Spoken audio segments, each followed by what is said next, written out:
आज की हमारी फिजिकल क्वांटिटी है इलेक्ट्रिक फ्लक्स। इलेक्ट्रिक फ्लक्स एक स्केलर क्वांटिटी है और ये दो वेक्टर क्वांटिटीज ई और ds का स्केलर प्रोडक्ट करने पर मिलती है ना। तो यहाँ पर दो वेक्टर हैं, इलेक्ट्रिक फील्ड और एरिया वेक्टर। इन दोनों का अगर हम डॉट प्रोडक्ट करेंगे तो हमें फ्लक्स मिलता है जो कि रिप्रेजेंट होता है फाई से। तो ये डॉट प्रोडक्ट है तो इसके डॉट प्रोडक्ट का हम फार्मूला लगा देंगे तो फाई इज इक्वल टू हो जाएगा ई ds cos थीटा। मतलब flux linked with any area depends on the value of electric field passing through it and the area vector and simultaneously it is depending on the angle between the area vector and the electric field also. So जब cos theta की value maximum होगी तो flux linked maximum होगा, जब cos theta की value zero होगी तब flux zero होगा, और जब cos थीटा की value minimum means minimum value होती है -1 तब आपका फ्लक्स मिनिमम होगा। तो अब हम देख लेते हैं फाई मैक्सिमम कब होगा। अभी बताया फाई मैक्सिमम होने के लिए cos थीटा की वैल्यू 1 होना जरूरी है, मतलब आपके थीटा की वैल्यू क्या होना जरूरी है 0, क्योंकि cos 0 की वैल्यू 1 होती है। मतलब अगर मान लो ये इलेक्ट्रिक फील्ड लाइन से यूनिफॉर्म इलेक्ट्रिक फील्ड यहाँ रिप्रेजेंट हो रहा है और ये कोई एरिया रखा है हमने, ये वाला दिस शेडेड रीजन, यहाँ पे कोई एरिया रखा है और ये एरिया इस तरह से रखा है कि एरिया वेक्टर जो होता है ना, जो भी एरिया होता है उसके परपेंडिकुलर होता है। मतलब ये जैसे पेपर है, इस पेपर का हम अगर एरिया बताना चाहें कि ये एरिया का एरिया वेक्टर क्या होगा तो वो ये पेन की डायरेक्शन होगी, क्योंकि ये परपेंडिकुलर ऑफ दिस पेपर है।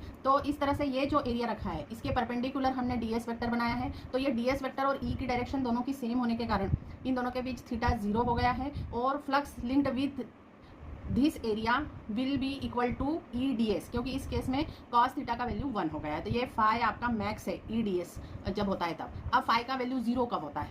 फाई का वैल्यू 0 तब होगा जब आपके cos थीटा का वैल्यू 0 होगा। उसके लिए आपका थीटा 90 डिग्री होना चाहिए, मतलब ds वेक्टर और इलेक्ट्रिक फील्ड वेक्टर के बीच एंगल 90 डिग्री होता है, तब flux linked with the area 0 होता है। तो अब मान लो ये जो आपने पैरेलल लाइंस बताई हैं ये इलेक्ट्रिक फील्ड वेक्टर है और इसके यहाँ पर जो एरिया रखा है वो इस तरह से आपने रखा है, ठीक है। तो इस तरह से रखने के कारण इस एरिया के परपेंडिकुलर एरिया वेक्टर होगा, है ना। मतलब आप समझिए इसको कि ये जो इस तरह से शीट रखी थी, इस शीट को अब आपने इन लाइंस के पैरेलल रख दिया है, उसके कारण area vector electric field vector के परपेंडिकुलर हो गया है। तो थीटा 90 होने के कारण इस केस में flux linked with this area 0 हो जाएगा। तो यहाँ पर आप देखिए कि although this area kept in electric field but the lines of forces, electric lines of forces crossing this area is 0, है ना। क्रॉस नहीं कर रही है, इस एरिया में से कोई भी लाइन पास नहीं हो रही है, ठीक है। तो फ्लक्स इसलिए 0 हो गया। अब फ्लक्स मिनिमम कब होता है? अब फ्लक्स मिनिमम तब होता है जब cos थीटा की वैल्यू -1 हो। अब -1 कब होगी? उसके लिए थीटा की वैल्यू 180 डिग्री होनी चाहिए, मतलब एरिया वेक्टर और इलेक्ट्रिक फील्ड वेक्टर के बीच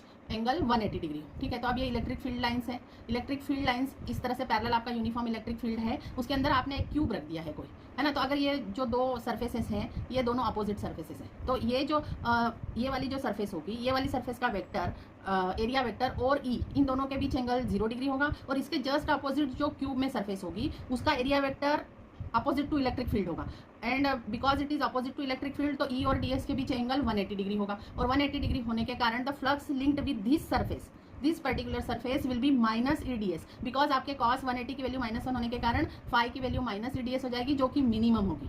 और इसके अपोजिट जो सरफेस होगा जिसमें ई और ds की डायरेक्शन सेम है, वहां से लिंक्ड फ्लक्स मैक्सिमम होगा, जिसकी वैल्यू होगी ई ds।